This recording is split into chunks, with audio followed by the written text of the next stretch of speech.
Hello everyone, আসসালামু আলাইকুম। মারিয়া food কর্নারে সবাইকে স্বাগতম। আজকে সহজভাবে পাবদা মাছের একটি ইউনিক রেসিপি নিয়ে এসেছি।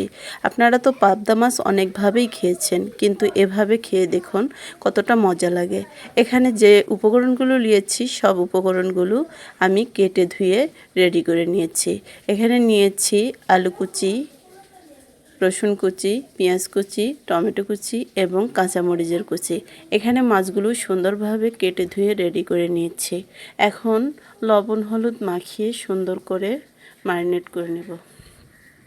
লবণ দিয়ে দিলাম পরিমাণ মতো এবং হলুদ দিয়ে দিলাম, দিয়ে সুন্দর করে মাখিয়ে নিলাম। বন্ধুরা, এটা ভেজে নেওয়ার জন্য চুলায় তেল বসিয়ে গরম করে নিয়েছি। একটু লবণ দিয়ে নিলাম যেন মাছটা না লেগে যায়। এখন দিয়ে দিব মেখে রাখা মাছ। বন্ধুরা, ভিডিওটি ভালো লাগলে লাইক কমেন্ট শেয়ার করতে ভুলবেন না এবং যারা নতুন আছেন অবশ্যই চ্যানেলটি সাবস্ক্রাইব করে পাশে থাকবেন এবং বেল আইকনটি অন করে রাখবেন। এরকম নিত্য নতুন রেসিপি পেতে এবং ইউনিক পিঠার রেসিপি পেতে অবশ্যই চ্যানেলটি সাবস্ক্রাইব করে রাখবেন এবং আমার চ্যানেলে নিত্য নতুন যেই রান্নার ভিডিওগুলো দেওয়া হয় অবশ্যই দেখবেন এবং বন্ধুদের শেয়ার করবেন। বন্ধুরা, মাছগুলো এভাবে সুন্দর করে ভেজে নিব। বেশি কড়া করব না, এই মাছটা অল্প আঁচে ভাজলেই ভালো হয়। আমি এভাবে অল্প করেই ভেজে নিব, বেশি মাছ ভাজবো না। বন্ধুরা, দেশ এবং দেশের বাইরে থেকে কে কোথা থেকে যুক্ত হয়েছেন অবশ্যই লাইক দিতে ভুলে গেলে লাইকটি দিয়ে সঙ্গে থাকবেন। এই যে আমার মাছগুলো উল্টিয়ে পাল্টিয়ে সুন্দর করে ভেজে নেব। বন্ধুরা, এই পর্যায়ে মাছগুলো আমার ভাজা হয়ে গিয়েছে। এখন উঠে নিব। এই যে একটি বাটিতে উঠে নিলাম মাছগুলো, দেখতেই পাচ্ছেন। বন্ধুরা, এখন একই তেলের মধ্যে আমি দিয়ে দিব আগে থেকে কেটে রাখা পেঁয়াজ, রসুন এবং কাঁচামরিচগুলো দিয়ে দিব।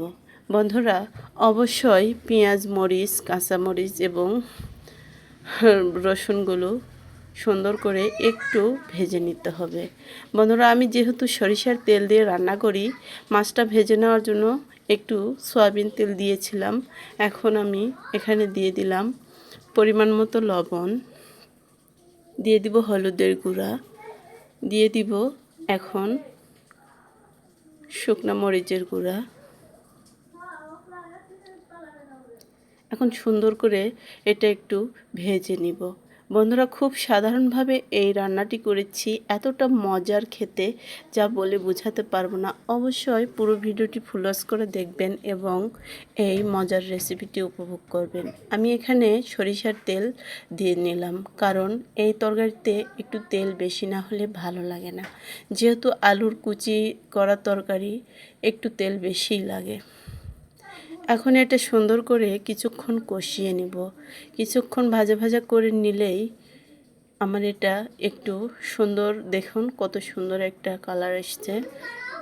এভাবে কিছুক্ষণ ভেজে নেওয়ার পর এখন এখানে দিয়ে দিব আলুর কুচিগুলো। বন্ধুরা, এই আলুর কুচিগুলো আমি সুন্দর করে এখন এই মশলাগুলোর সাথে মাখিয়ে নিব। বন্ধুরা, কিছুক্ষণ এই আলুটাও একটু ভাজা ভাজা করে নিব।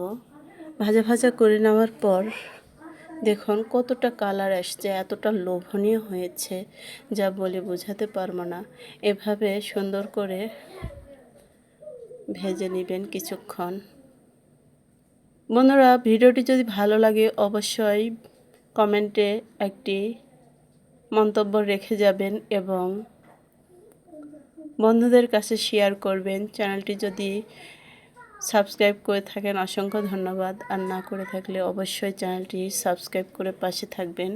এই যে তরকারিটি একটু কিছুক্ষণ ভেজে নেওয়ার পর দিয়ে দিলাম পর্যাপ্ত পানি।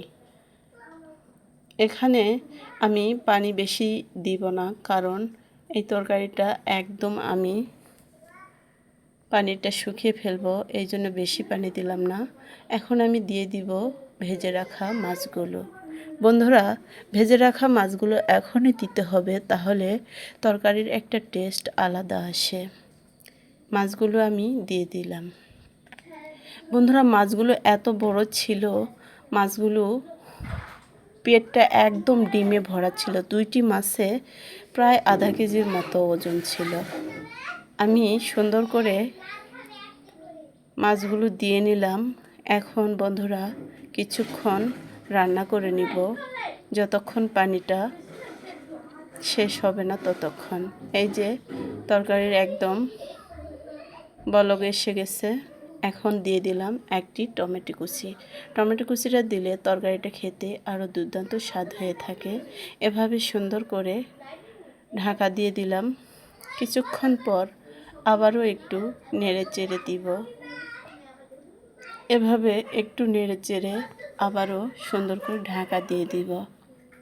ঢাকা দিয়ে আবারও 10 মিনিট রান্না করে নিলেই রেডি আমার পাবদা মাছের রেসিপি। দেখুন তরকারিটা এতটা লোভনীয় হয়েছে যা বলে বোঝাতে পারবো না, এতটাই লোভনীয় হয়েছে। গরম ভাতের সাথে তো একদম পারফেক্ট জমে যাবে।